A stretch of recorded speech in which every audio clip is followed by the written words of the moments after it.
अभी भारत में जो तेल और गैस की किल्लत है और तेल और गैस की कीमतें जो लगातार बढ़ रही है, इसके लिए बहुत सारे लोग डायरेक्टली सीधे तौर पर मोदी सरकार को दोषी ठहरा रहे हैं।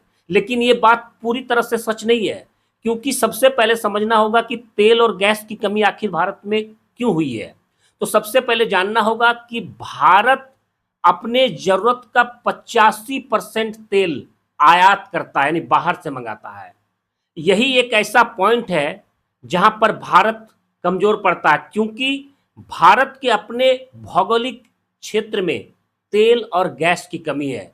ऊपर वाले ने भारत को बहुत कुछ दिया है, लेकिन तेल और गैस उस अनुपात में नहीं दिया है जितना भारत को जरूरत है। इसलिए भारत 85% अपने जरूरत का तेल बाहर से आयात करता है, और उस 85% में लगभग 30 से 40% तेल खाड़ी देशों से मंगाता है। और खाड़ी देशों से जब तेल मंगाता है, तो वो तेल के जो जहाज जो टैंकर है, वो स्ट्रेट ऑफ हॉर्मुज से होकर गुजरते हैं, और स्ट्रेट ऑफ हॉर्मुज ईरान के काफी नजदीक है।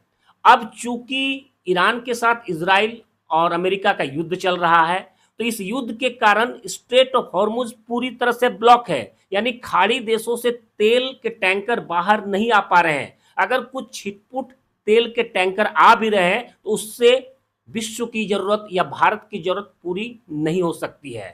तो ये जो लड़ाई चल रहा है, इसके लिए मोदी सरकार कहीं से भी दोषी नहीं है कि मोदी ने उस लड़ाई को चालू किया है। वो लड़ाई अलग लड़ाई है, वो अमेरिका, ईरान और इजराइल का लड़ाई है। यहाँ भारत का इसमें कोई रोल नहीं है। तो अब कुछ लोगों का कहना है कि भारत यदि ईरान से अच्छा संबंध रखता तो तेल की कमी नहीं होती। ये बात तो पूरी तरह से गलत है, क्योंकि भारत का संबंध ईरान से खराब हुआ ही नहीं है, अभी भी ठीक है। अब देखिए ना, कुछ लोग कहते हैं कि ईरान और चीन का संबंध बहुत अच्छा है, चीन ने ईरान का काफी सपोर्ट किया। तो मुझे बताया जाए कि क्या चीन ईरान से तेल ले पा रहा है? नहीं ले पा रहा है। चीन को भी ईरान से तेल नहीं मिल रहा। इसका मतलब है ये रूट ब्लॉक हो जाने के कारण कहीं भी तेल नहीं पहुंच रहा है। ये जो तेल का संकट है, लगभग विश्व के 84 देशों में ये संकट उत्पन्न हुआ है, यानी 84 देश इस तेल संकट से गुजर रहा है। अब कुछ लोगों के मन में सवाल है कि भारत जब जानता है कि खाड़ी देश अक्सर युद्ध में घिर जाता है, तो तेल के लिए दूसरे सोर्स को क्यों नहीं अपनाता है। तो जैसा कि मैंने पहले बताया है कि भारत अपने जरूरत का 40% तेल, 40% तेल स्ट्रेट ऑफ हॉर्मुज रूट से मंगाता है, यानी खाड़ी देशों से मंगाता है। लेकिन 60% तेल भारत या तो रूस से मंगाता है, या तो लैटिन अमेरिका से मंगाता है, अफ्रीकन कंट्री से मंगाता है, और अन्य कई देशों से मंगाता है। इसका मतलब भारत पूरी तरह से खाड़ी देशों पर निर्भर नहीं है। भारत ने अपनी जरूरत को डाइवर्सिफाई किया है। लेकिन समस्या यहाँ पर यह है कि खाड़ी देशों से कुछ सुविधा है। क्या सुविधा है? कि खाड़ी देशों से तेल के टैंकर को भारत तक आने में 1500 से 2000 किलोमीटर की दूरी तय करना पड़ता है, और लगभग एक सप्ताह में तेल भारत पहुंच जाता है। लेकिन यदि भारत रूस से या लैटिन अमेरिका से या अफ्रीकन कंट्री से जब तेल मंगाता है, तो लगभग 15 से 20,000 किलोमीटर दूरी तय करना पड़ता है टैंकरों को। तो जाहिर सी बात है कि तेल आने में महीना भर, 40 दिन, 50 दिन तक लग सकता है। और ऐसी स्थिति में क्या होगा कि तेल टैंकरों का किराया काफी बढ़ जाएगा, क्योंकि strait of Hormuz short route है, किराया कम लगता है। उधर से जब मंगाएगा तो काफी दूर होगा, जाहिर सी बात है किराया ज्यादा लगेगा। तो सस्ते तेल, सस्ता किराए के कारण भारत खाड़ी देशों से तेल लेता है।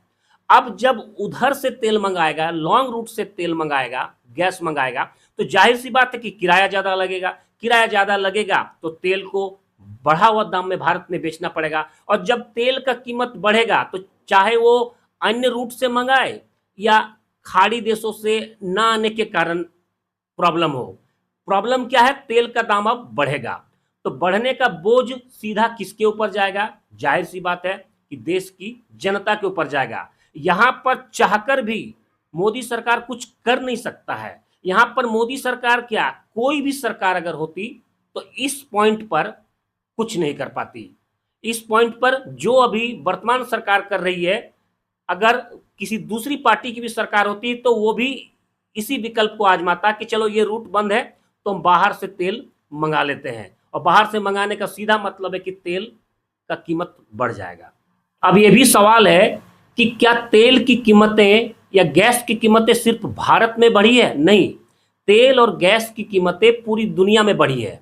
अमेरिका जो तेल का सबसे बड़ा उत्पादक है, वहां तेल की कीमत 45% बढ़ चुकी है। यानी 100 रुपये का तेल अमेरिका 145 रुपये प्रति लीटर बेच रहा है।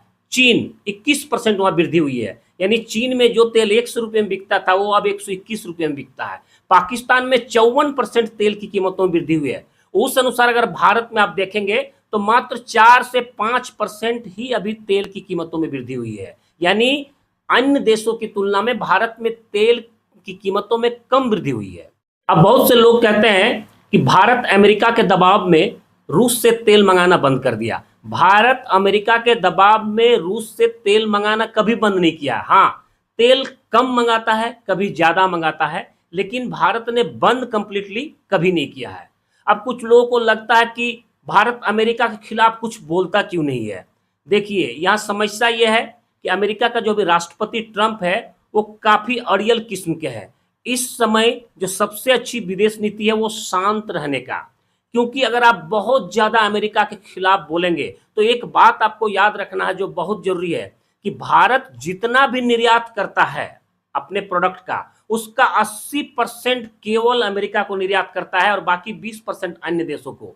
अब यदि अमेरिका से भारत का रिलेशन खराब होता है तो जाहिर सी बात है कि अमेरिका कई प्रकार के प्रतिबंध, सैंक्शन लगाएगा।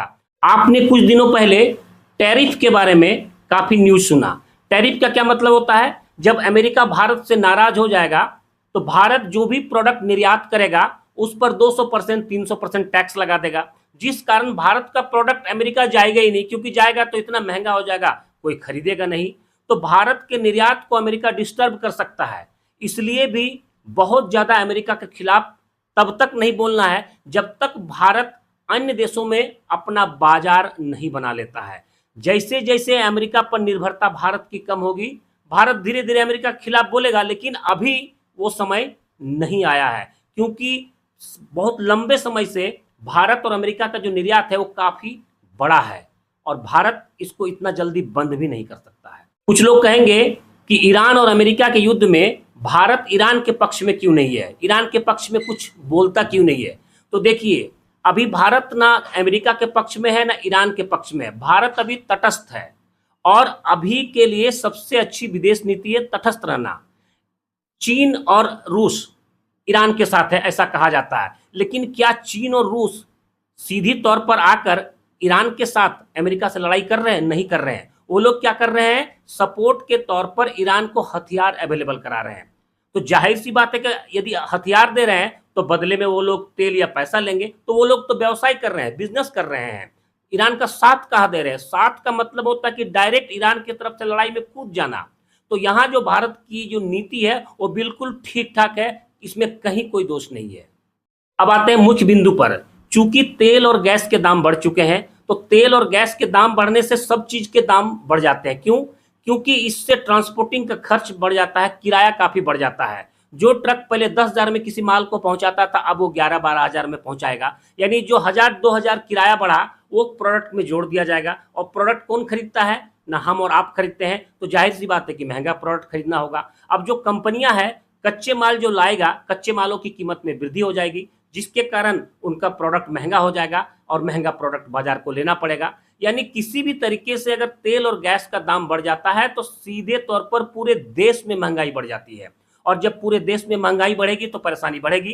तो अभी करना क्या है? हम लोग को फिजूल खर्ची से बचना है, बेवजह जो खर्च हम लोग करते हैं उससे बचना है और तेल और गैस को कम खर्च करें, इसका उपाय लगाना होगा। जैसा कि मोदी सरकार ने कहा कि इस समय हम लोग को सोना नहीं खरीदना चाहिए, विदेश यात्रा अगर जरूरी नहीं है तो नहीं करना चाहिए, घूमने फिरने के काम को हमें रोक देना चाहिए। सच में यदि हम ऐसा करते हैं तो काफी मात्रा में विदेशी मुद्रा देश में बचेगा और जैसे ही विदेशी मुद्रा देश में बचेगा तो महंगाई धीरे धीरे धीरे धीरे कम होगी। तो जिन जिन को मेरा ये वीडियो पसंद आया, इस वीडियो को लाइक जरूर करेंगे, कमेंट जरूर करेंगे और शेयर करेंगे और मेरे प्रोफाइल या यूट्यूब के चैनल को फॉलो और सब्सक्राइब करेंगे। नमस्कार।